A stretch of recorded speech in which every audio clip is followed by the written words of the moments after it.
دیکھیں بیسک جو اصول ہمارا اگر انٹرنیشنل ریلیشنز کا پالیٹکس کا ہمیشہ سے تو رہا ہے، لیکن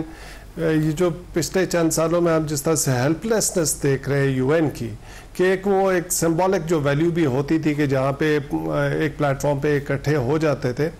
اس سے بھی اب کوئی فائدہ نہیں ہو رہا. اور خالی یونائٹڈ نیشنز کا نہیں ہے، اس کی جتنی سبسیڈری باڈیز ہیں ان کی بھی کریڈیبلٹی جو ہے وہ بڑی کوسچنیبل ہوگی. جیسے ایران کے کانٹیکس میں انٹرنیشنل اٹامک انرجی ایجنسی کی جو کریڈیبلٹی بڑی کوسچنیبل ہے،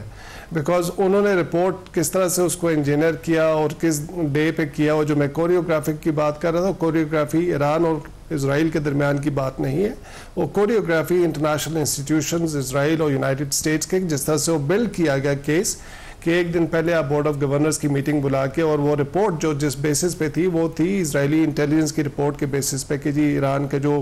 انرچ یورینیم ہے اور لائکلی ہے کہ یہ سیف گارڈز کو اپنا نہیں کر رہا. آپ دیکھیں ایران نے آج جو پارلیمنٹ نے پاس کیا ہے کہ جی ہم آئی اے کے ساتھ کوآپریشن اپنی ختم کر رہے ہیں. اب ان کے سپریم لیڈر جو بھی ڈیسائیڈ کریں گے، لیکن یہ ایک انڈیکیٹر ہے کہ probably they are moving towards کہ جی این پی ٹی سے وڈرا کر لیں. اور وہ ان کی ایک رائٹ ہے، کیونکہ این پی ٹی کے آرٹیکل 10 کے اندر یہ ہوتا ہے کہ اگر آپ کا نیشنل سیکیورٹی ایٹ سٹیک ہے تو آپ اس سے وڈرا کر سکتے ہیں 3 منتھس کے نوٹس پہ. اب اس کا یہ مقصد نہیں ہوگا کہ ایران ڈیفینیٹلی نیوکلیر ویپن بنائے گا، لیکن اگر وہ وڈرا کر لے تو اس سے ان کی ایک بارگیننگ سپیس بھی بڑھ جائے گی، بیکاز پھر دنیا ان کی طرف بھاگے گی کہ آپ واپس این پی ٹی کے اندر آ جائیں، ہم آپ کو کوئی کنسیشنز دیتے ہیں. تو پرابلی یہ بھی ایک وہ یوز کریں گے. لیکن آپ کا جو اوور آل کویشچن تھا کہ جی انٹرنیشنل انسٹیٹیوشنز اور جس طرح سے دنیا چل رہی ہے اور جتنے کیوس ہے اور کانفلکٹس اتنے زیادہ ہو رہے ہیں، اور زیادہ تر مڈل ایسٹ کے اندر انفارچونیٹلی اس میں مسلمان ملک ہے، انٹرنیشنل انسٹیٹیوشنز نے بالکل ایک طرح سے ہینڈز اپ والی پالیسی کی ہوئی ہے، کوئی افیکٹو رول ادا نہیں کر رہے اس کا. لیکن ڈیفینیٹلی ان کی جو پین انفلیکٹ کرنے کی کیپیسٹی تھی ان آرگنائزیشن کی، جب سے وہ پراکسی کے طور پہ یوز ہو رہے تھے، over a period of time coffee reduce ہوئی. ان کی لیڈرشپ کو جس طرح ابھی میرے کو پینلسٹ بھی کہہ رہے تھے، انہوں نے سسٹمیٹکلی جو ہے جس طرح سے فلسطین کے اوپر، غزہ پہ حماس کو، حزب اللہ کو، سب کو ایک طرح سے نیوٹرلائز کرنے کی کوشش کی. اور پھر دین دے کیم آفٹر ایران کے، جہاں سے وہ سمجھتے ہیں کہ ان کو میجر سپورٹ ملتی تھی. تو ویک تو ہو گئی ہے، لیکن بالکل ختم ہونا شاید مشکل ہوگا. جیسے ہم نے افغانستان کے اندر بھی دیکھا کہ انہوں نے جتنی بھی بامبنگ کر لی، کچھ بھی کر لیا، اگر لوگ وہاں پہ سپورٹ تھوڑی بھی رہے گی تو وہ ریزسٹنس جتنی بھی ہے اپنے کیپیسٹی کے حساب سے تھوڑی بہت ریزسٹنس رہے گی اس کو. لیکن وہ جو جس طرح سے پہلے تھا، ایران جس طرح سے وہ ڈومینیٹ کر رہا تھا یا جس طرح سے ان کو زیادہ ایک طرح سے تکلیف پہنچا رہا تھا اسرائیل کو، وہ شاید چند کچھ عرصے کے لیے شاید وہ ان کو ایک ریلیف ملے گا، کیونکہ ایران نے بھی اپنے آپ کو ایک ریکوپ کرنا ہے. اپنا اگر ملٹری کیپیبلٹی اس کی جتنی بھی ڈیمیج ہوئی ہے، اس نے بھی اپنی اسیسمنٹس کرنی ہے، اور وہ پھر کس طرح سے دوبارہ سے اپنا کرتے ہیں، بلڈ اپ کرتے ہیں. یہ ڈپینڈ کرتا ہے کہ ان کے اندر کتنا پوٹینشیل اور کس طرح سے ان کی پالیٹکس شیپ اپ ہوتی ہے، ایران کی انٹرنل پالیٹکس. تو عادل صاحب، یہ جو انٹیلیجنس فیلیئرز ہیں، کیونکہ آئی آر جی سی کی ٹاپ ٹیئر لیڈرشپ، اس کے علاوہ ایرانین ایئر فورس کے جو چیف تھے، نیوکلیئر سائنٹسٹ تھے، ان سب کو مطلب اپنے گھروں میں موجود تھے اور اسرائیل نے ٹارگٹ کر دیا، جس سے پتہ چلتا ہے کہ پینیٹریشن بہت زیادہ ہے موساد کی. اس کے لیے آپ کو لگتا ہے کہ ایران کو کچھ کرنا پڑے گا، ادروائز تو آپ جس سے بھی ریپلیس کریں دل ٹیک ہم آؤٹ؟ نہیں، ڈیفینیٹلی یہ تو ایک ان کا میجر ایک آپ کہہ لیں کہ گیپ تھا ان کی اپنی انٹرنل سیکیورٹی کے اندر، کہ اتنی پینیٹریشن ان کی ہوئی، اور یہ ابھی سے نہیں ہوئی ہے. آپ کافی سالوں سے دیکھ رہے ہیں کہ ان کے سائنٹسٹ کو، ان کی نیوکلیر فیسلٹیز کو، پہلے بھی سینٹریفیوج پہ جب انہوں نے کیا تھا، اولمپک گیمز کے نام سے اٹیک کیا تھا، کافی ڈیمیج پہنچایا تھا ایران کی فیسلٹیز کو. تو انٹرنل تو ان کے اندر اس طرح کے ایلیمنٹس ہیں، اور وہ جو گیپس ہیں وہ ایران کو اس کو ایڈریس کرنے پڑیں گے، بیکاز سب سے زیادہ ویک لنک کے سارے آپ کہہ لیں کانفلکٹ کے اندر وہ یہی تھا کہ ان کو جو بلو ملا ان کی لیڈرشپ کا شروع میں ہی، اسرائیل نے جب ان کو اسیسینیٹ کرنا شروع کر دیا، وہ ایک کافی ڈی مورلائزنگ ہوتا ہے فار اینی کنٹری کہ جی وہ جنگ میں شروع ہوا اور ان کی ٹاپ لیڈرشپ کو اسی طرح سنگل آؤٹ کر کے اسیسینیٹ کر دیا جائے. آئی تھنک ایک ملٹری کیپیبلٹی کے ساتھ ساتھ یہ جو اپنا انٹرنل سیکیورٹی کے ایلیمنٹ کو کہ کتنی پینیٹریشن اسرائیل کو، اس کو ان کو ایڈریس کرنا پڑے گا لازمی. اس کے بغیر کافی مشکل رہے گی ان کے لیے لڑیں. اور ٹرمپ صاحب جو اتنے اینٹی وار پریزیڈنٹ تھے، انہوں نے بھی ایک فرنٹ کھول دیا. دیکھیے رجیم چینج میرا خیال ہے یہ زیادہ تر پریشر ٹیکٹکس تھے جو ٹرمپ نے بیچ میں جس طرح سے وہ کرتا ہے نیگوشیٹ بزنس ڈیل کی طرح کہ رجیم کو انڈر پریشر کرے شاید وہ کیپیچولیٹ کر جائیں. تو یہ ایک وہ آپٹکس کے لیے وہ کر رہے تھے, شاید یہ آبجیکٹیو نہیں تھا بیکاز پریویس جو آپ دیکھ لیں ایکسپیرینسز جو رجیم چینج کے ہوئے ہیں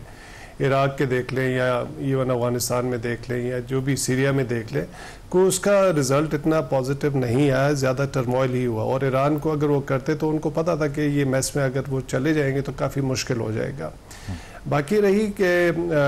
اسرائیل نے کس طرح سے ٹرمپ کو کنونس کیا, یہ ہمیشہ سے آپ نے دیکھا ہے کہ یونائٹڈ اسٹیٹ جو وہ اسرائیل کے انٹرسٹ کو پروٹیکٹ کرتا ہے. تو اس لیے جو آپٹکس میں تو کچھ ویزیبلی کچھ اس طرح سے لگ رہا تھا کہ شاید کوئی اسرائیل بہت ایفرٹ کر رہا ہے, لیکن پروبیبلی یہ آل پلانڈ آؤٹ تھا کافی عرصے سے جس طرح سے اور کوریوگراف کیا گیا اس اٹیک کو. آپ اس کے جو بیک گراؤنڈ میں جائے جیسے IAEA کی بورڈ آف گورنرز کی میٹنگ ہوئی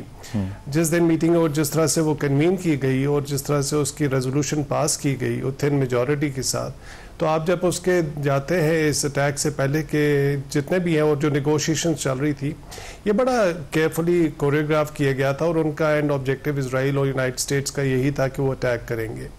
اسرائیل نے جب کیا تو شاید ان کو اپنی لمٹ کا پتہ چل گیا کیونکہ ابھی تک تو وہ غزہ پہ بامبنگ کر رہے تھے. اب ایران کے اوپر جب انہوں نے شروع کی اور اس کا جو ریئیکشن ہوا وہ سگنیفیکنٹ ڈسٹرکشن اسرائیل کے اندر بھی ہوئی ہے جو انہوں نے آج تک دیکھی نہیں تھی. تو اس کے جب پریشر آیا تو پھر انہوں نے یونائٹڈ اسٹیٹس کو کنونس کیا کہ وہ اپنے بنکر بسٹر لے کے آ جائیں. تو وہ لے تو آئے ہیں, ذرا میں اگر آپ کلیریفائی کر دوں اس کا جو آج کل جو بات ہو رہی ہے کہ کتنے حد تک ڈسٹرکشن ہوئی ہے. دیکھیں پرائمری آبجیکٹیو جب شروع سے یہی تھا کہ وہ ایران کے نیوکلیر پروگرام کو ٹوٹلی ایلیمنیٹ کر دیں گے, وہ تو کر نہیں سکے. تو پرائمری آبجیکٹیو میں دونوں یونائٹڈ اسٹیٹس اور اسرائیل دونوں فیل ہو گئے. یس ڈسٹرکشن تھوڑی بہت ہوئی ہے, ڈیلے شاید ہو جائے گا, لیکن وہ ڈسٹروائے نہیں کر سکے اسرائیل کے ایران کے نیوکلیر پروگرام کو. نہیں, بٹ اس میں عادل صاحب اگر ڈسٹروائے انہوں نے نہیں بھی کیا تو آپ کو لگتا ہے کہ یہ واقعی صرف سول پرپزز کے لیے ہی پرسو کر رہا ہے ایران؟ کیونکہ خامنائی صاحب کا تو فتویٰ بھی ہے اس کے اوپر کہ نیوکلیر ویپنز ویسے ہی حرام ہیں, میس ڈسٹرکشن جو ہے وہ اسلامک فیتھ کے بھی اگینسٹ ہے. تو ان کی انٹینشن آپ کو لگتا ہے ان دا فرسٹ پلیس کبھی تھی بھی یا صرف امریکہ نے ایکیوز کیا جیسے عراق کی بات کی تیمور صاحب نے ابھی؟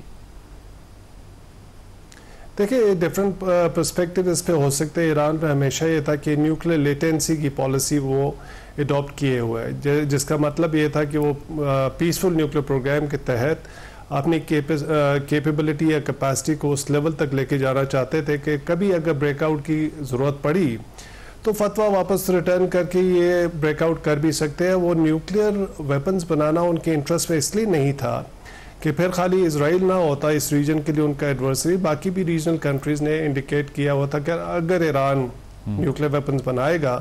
تو ہم بھی بنائیں گے اس میں, تو وہ ایران کے لیے زیادہ مشکل ہو جاتی. لیکن ہیونگ دیٹ کیپیسٹی اور کیپیبلٹی اس سے ایران کافی فائدہ اٹھا رہا تھا. تو ابھی تو دیکھیں کویشچن یہ آتا ہے کہ نیوکلیر ویپن کا ابھی تک وہ جب IAEA نے بھی کہہ دیا اور باقی US کے بھی ایکسپرٹس اور کافی ویسٹرن ایکسپرٹس بھی کہہ رہے تھے کہ ویپنائزیشن کی طرف ابھی تک وہ نہیں گیا تھا. ہاں کویشچنز ہیں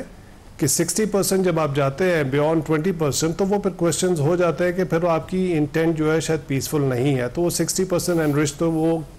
کر لیا انہوں نے, اور 400 kg جو ہے وہ سگنیفیکنٹ اماؤنٹ ہوتا ہے جس میں 9 سے 10 بامبس بن سکتے ہیں اگر وہ اس کو 90% پہ لے کے جائیں.